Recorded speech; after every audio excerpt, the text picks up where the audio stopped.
I just say, I think it's Sosa, is that right? Sosa Henkoma, who is a sociology and criminology student and modern slavery trainer, and joining him, Ben Cope, political writer and commentator. Good morning to the two of you. Good morning. Good morning. Let's start, shall we start with Lee Anderson?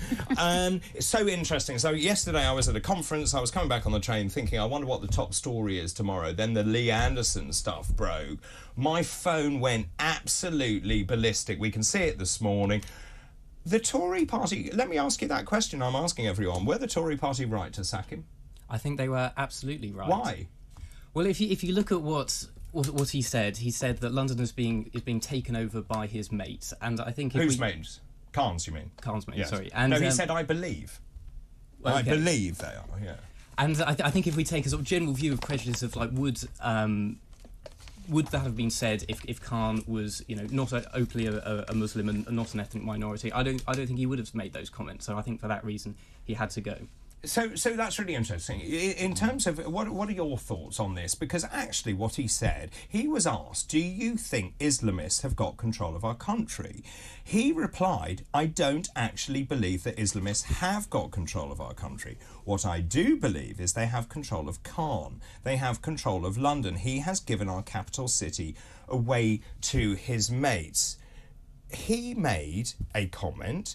I believe that he has the right to make that comment as an independent, free-minded thinker. Are you worried that by removing the whip, essentially what they're saying is you stick to party line or you're out? Was it the right decision? I would therefore say it was for me, it was the right decision, because at the end of the day, you shouldn't, obviously everyone's allowed to have the right to speak, but at the end of the day you should have care for the other person you're speaking about. So you're allowed to make whatever comments you want to make, but regarding obviously someone religion, something that personal to someone, you shouldn't be able to. So that's an interesting point. You felt it was too personal. Yeah. And in terms of that, I think he mentioned something that we're seeing. Do you live in London? Yeah, of course. Yeah. So, well, of course. Not everybody lives in London. Not everyone lives in London, you know. There are many people around this country watching now who don't live in London. But what do you make of what we're seeing? The marches, the pro-Palestine marches. We're seeing Jewish people afraid to go out onto the streets. Is that acceptable in this country?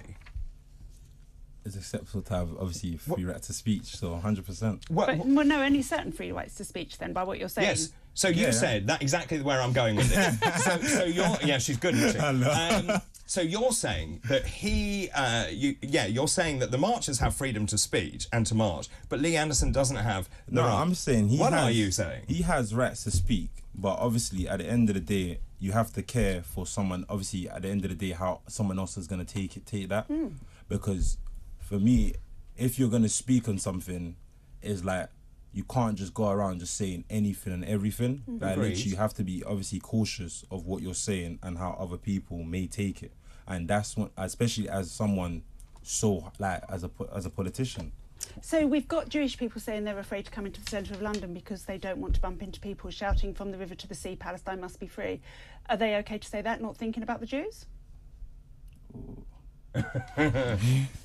And that well, once you think about that, let me come to you, Ben. Our overwhelming sense from people here is, thank goodness someone has said what everyone is thinking, which is actually, and we spoke about it yesterday. I've forgotten what day it is. We spoke about it yesterday. There is a problem with radical ideology in this country. It's not the majority of people, but there is a problem with this radical Muslim ideology which is being pushed in this country. Isn't it right that politicians say, we've got a problem, we need to deal with it, because that's what people are saying at home? Well, I'd probably take issue with the fact that whether it's being pushed or not, but, you know, when there's extreme ideology of all forms, yes, it probably should be countered, but with the specific Lee Anderson example, I'd go back to that prejudicial point that I think for that reason he had to go. Right, so, but he opened the conversation.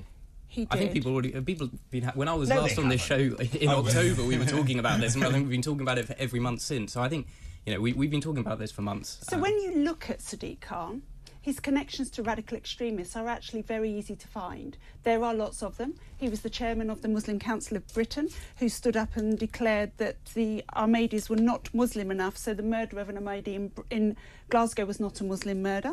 In his capacity as the Muslim Council of Britain chair, he argued in Parliament that the Muslim Brotherhood cleric Yusuf al-Quraydi was not the extremist that he was painted to be. This was the cleric who praised Jihadi John for beheading people. He actually wrote a foreword to Cage's report, who has since declared that ISIS executioner Jihadi John to be a beautiful man. There are lots and lots of connections to Muslim extremists that Sadiq Khan has done and are there to Well, his argument would be, I'm a lawyer, I've represented those people. That is his argument. That is his... You see, she's done her homework on this. People see, rightly or wrongly, they see the affiliation. They feel they have a mayor that doesn't speak for the majority of London, and that will be reflected in the ballot box, I think. But I think he's probably quite likely to win, but at the same time, some people will be put off by this. But although I think I'd probably reference the point that Kevin Schofield just made earlier on this programme, that, you know, as for the specific actions that Sadiq Khan can make here, I think he does have limited powers here. The Met are ultimately responsible for, you know, policing in London, for all the issues we saw on London Bridge yesterday. He is the head of the Met. They're answerable to him. It's a really unusual case, but that is the point. And equally to the Home Secretary, isn't that right? My understanding is actually it's the mayor that controls the budget of the Met. But just in terms of that, do you sense that there is a disconnect between the politicians and the electorate? I mean, as generally, perhaps on this issue, I think this is a very divisive issue where people take different views, and, you know, Sadiq Khan is obviously more on one side, and so people on the other will feel like he doesn't represent them. You know, perhaps there are instances where he could have taken a more balanced view, but I'm not sure it's as a significant issue. I'm just really worried it's mob rule. It's all the parties are panicking. Now, meanwhile, Lee Anderson obviously no longer has the whip. There is also Nigel Farage pushing Lee Anderson to join Reform UK. Reform UK did well in the last two by-elections at 13% in Wellingborough, 10% in Kingswood, and is now the third party when you look at the polls. If Lee Anderson joined Reform UK, what do you think might happen? Does that change anything? So I think it would probably play well to the voters that Reform is trying to attract. You know, he's a charismatic politician. What voters are they trying to attract? Well, I mean, all the tweets and calls that you've been reading out this morning about people who feel that for whatever reason they don't have control of the country the vast majority of the country. So, well, I wouldn't be as optimistic about your electoral chances as that, but right. But the point I'm trying to make is I don't think it's that cut and dried as to the type of person who votes for Reform, or any other party, because when you go to vote, what is upmost in your mind when you cast that ballot? Which don't tell me the party, but what is the biggest issue for you when you go to vote? People that are gonna obviously stand by my community. Right, and is that a local level or is that a national level? Usually be local level. Would it, even in a general election? In a general election, obviously it would be national, but more or less, I would say I would always focus on who's gonna actually help locally rather than obviously. Sure, but let's go to the general election. In terms of priority, is it crime? Is it policing? Is it immigration? Is it something else? I would say all three of them. Crime, immigration and policing, especially when it comes to the community I'm from. And tell us about that community. I'll say the community I'm from, there's a lot of, I'll say police are targeted a lot because obviously, like we've seen already over the BBC, was it the BBC Three? No, the ITV, the Catch the Copper, and how everyone felt about that. And then also when it comes to crime, young people are not being looked at as obviously. Are not being looked at as children. Instead they've been adultified and treated like criminals. So obviously 100% I'm going to look at someone that's able to target these things and target these issues. So is there trust in the police where you're from? Not as much, I would say. Not as much. And why is that? I would say that's due to probably a lot of situations where a lot of services were not trauma informed. So then people are not dealing with things in a trauma-informed way. So they're not actually handling kids like kids. Instead, they're being, like I said, being criminalised. Is there an issue there and we have talked about policing before, a breakdown in respect, authority? Have the police done that to themselves, or is that just because there aren't enough on the street? What's going on? I think it's a really complicated issue going back decades, with the Met, losing trust in certain communities. I think, these last few months probably, haven't helped, but I think it's a much longer history. Just going back to, and I'm just really intrigued by this, because in terms of members of parliament, there's an article this morning in the Telegraph. Private security is being deployed to protect members of parliament after warnings that the Israel-Hamas conflict is a generational radicalising moment. So security personnel working for private firms are guarding constituency surgeries and providing close protections for a growing number of politicians who are at risk or assessed to be at risk. There's a line here. People are underestimating the threat to politicians from extremists. This is something called Operation Bridger. I know about this because I was part of this when I was a member of the European Parliament. Would you become an MP? No. Why?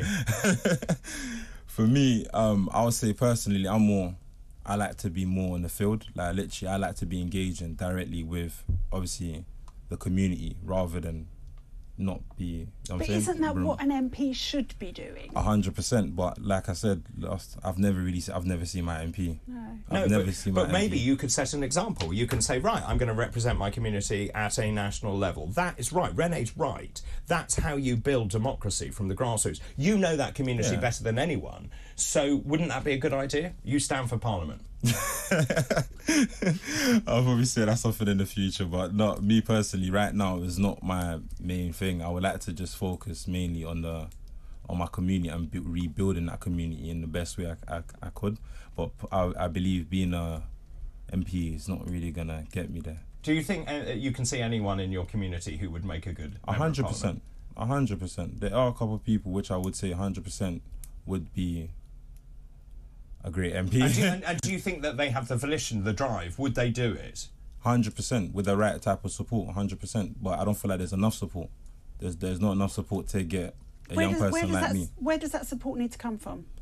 It needs to come from, obviously, the government. In what way?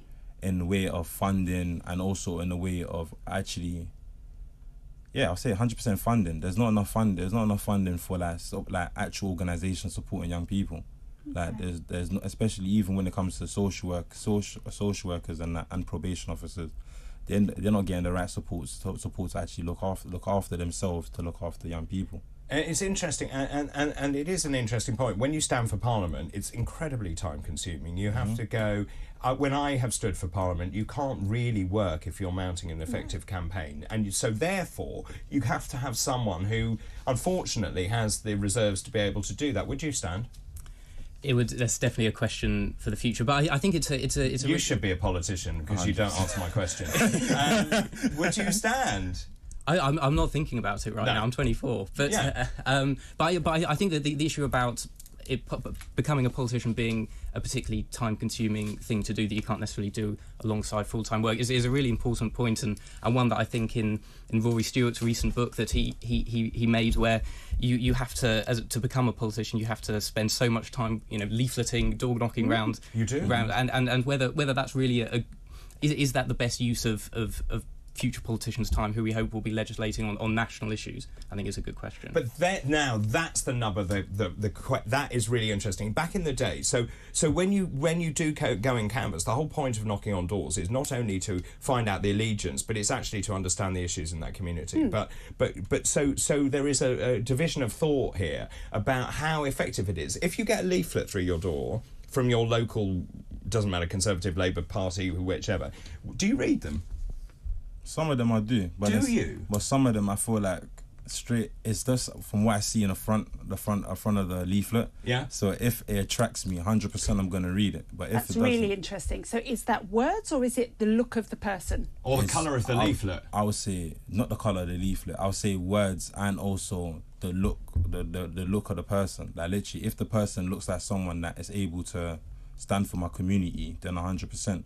But then if it's someone that I obviously I've seen in the papers that's not really, that have not stood for the community, it's something I'm gonna think, oh, just another, you know what I'm saying, just throw it away. Well, that's completely changed my view then, because I didn't think people read them. What about yourself?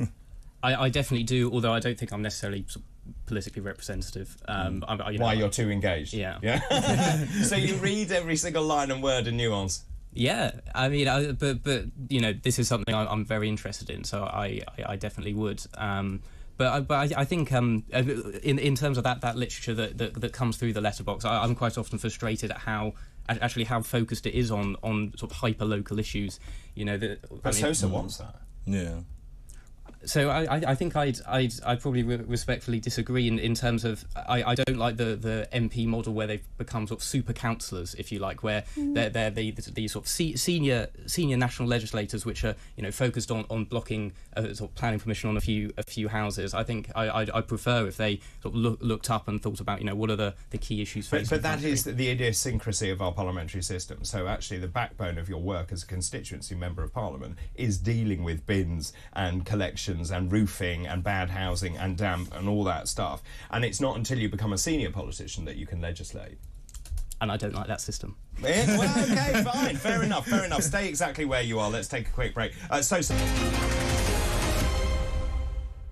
To talk today with me, David Bull, the wife's in, Dr. Rennie Hunderkamp. Good morning, David and Renee, says Ian. Good morning, Ian. What typical, hypocritical, contradictory, bleating, verbal diarrhea statements are coming out the mouths of lily-livered, pathetic politicians? That's you, by the way. No, it isn't there. If there is no risk or rise in Islamist extremism, re Anderson's truthful statement, why are they all now needing bodyguards and new laws to protect them from the rise in Islamist extremism?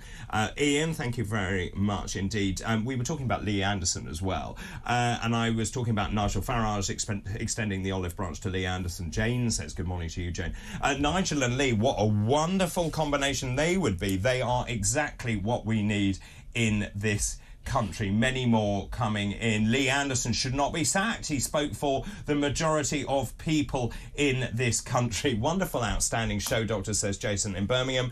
You'll like this. The brilliant Lee Anderson should be put on the spare plinth in Trafalgar Square.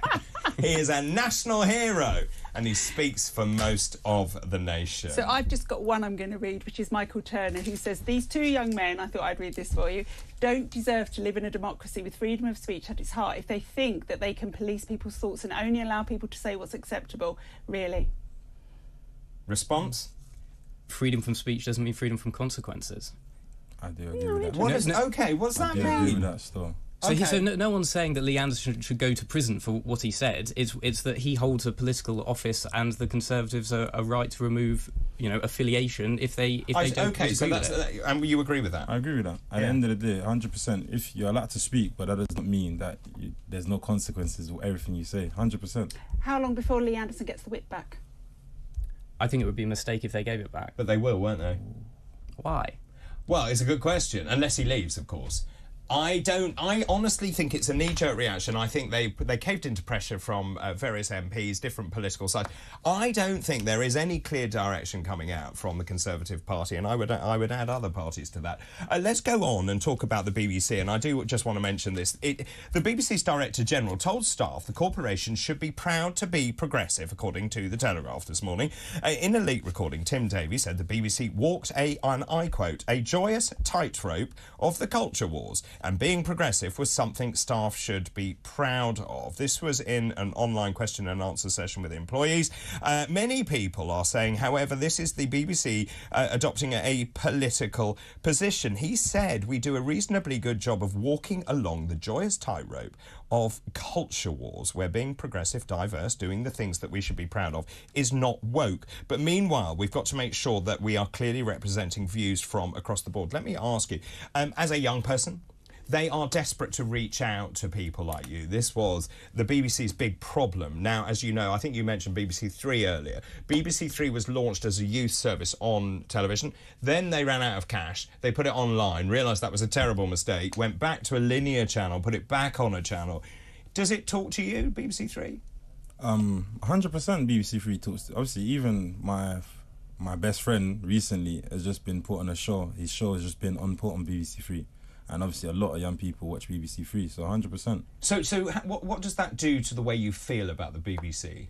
I would say for me, especially having, obviously I'm a bit, I'll say biased because obviously my friends on the show. And I'm sure it's the best show on there. Like, thank you. Like, to me, yeah, that's the best right now. So I like BBC Three right now. But you feel, and would you be happy, you're happy to pay the licence fee? 100%. Like, obviously, I have to, but anyway. I think you must be the only young person in London happy to pay the BBC licence fee. Well, this is the really important point. For you, what would you agree? BBC Three is, well, you may be not as important to you. Yeah. So I don't pay the license fee because I think I can get some entertainment and my news from other channels. But I do think the BBC plays an important role in British discourse. So you don't pay for it. So therefore, should we then move? And I agree with you. I think when it performs brilliantly, it is excellent. However, there are massive holes in it, I think, and political bias. I don't like their stance on Gaza, for example, but that is their editorial independence. In terms of the funding mechanism going forward, should it remain a licence fee or should it be subscription only? I think it should move towards a subscription model. I think when there's an increasing options of different ways that people can get their news and entertainment, it seems odd that there's sort of a monopoly to access Freeview that you have to go through the BBC now. It seems quite antiquated. And what about you, Sosa? Pay for it a licence fee like Netflix, like any of those other ones. I would say they should definitely at least try that. They should definitely at least try that because obviously for me, if I had the choice of subscribing rather than paying, yes, then I would subscribe. But paying for me is that obviously I felt like is the right thing to do because at the end of the day, obviously you always get the letters of, you need to pay for your TV license. You need to pay for your TV license. It's a criminal offence not to pay for your TV so you're license. Just scared. So for me, really and truly, at the end of the day, I pay TV license because I feel like it's part of the household bill. But if I had a choice of subscribing, I'm subscribing. Oh, yeah. So that's interesting. You don't have a television. I don't. No, so but I do watch, obviously, on computer, you know that. So I buy a licence because... But not live. Oh, you do buy a licence? I have to, because you watch cannot live. watch any live TV, and I watch TalkTV, obviously. Obviously, there are other ways to do that as well. And let me just ask you about this, as young people... Not live, if you don't want to pay the TV license. Indeed. I have to... Because, I won't go into that, but because of my bizarre setup, I have to have 2 TV licences. I'll leave that there. This is a great story, and I wondered if either of you got into this mess. This is about a party that was happening, and there was an invitation sent out, went out virally on Facebook. More than 300 teenagers appeared at someone's house because they had a party, and this invitation went viral in West Sussex. The house party took place in Worthing in West Sussex. Unfortunately, got slightly out of control. 300 kids arrived, tried to attend the party, couldn't get in the house. They were on the roads. They were in neighbouring lawns. The police were called. Amazingly, dozens of police cars and officers arrived on the scene. They issued a dispersal order. How can't they do that for certain marches, like on Tower Bridge, but they can do it in a party in West Sussex? Anyway, it took several hours. I'd love to see the parents' face. Have you ever been in a position like that where a party's got out of control? Yeah, growing up, 100%. 100%. Come on then, dish. And for me... for me, at the end of the day, in that situation, you do expect police to be called, and if you expect police to be called, you expect to act in a certain type of manner. And obviously, having people's cars being kicked and all these type of things, at the end of the day, it's not fair. No, it's not. It's not fair at all. Would you ever put a party invitation on social media? Oh no, that's a big risk. That's a big no, isn't it? And what about you, Ben? Have you had an out of control party? Nothing like that, and I think best keep invitations off social media if you want to keep any kind of control. I think that's brilliant. Thank you very much to both of you, to Sosa Hencoma and Ben Cope.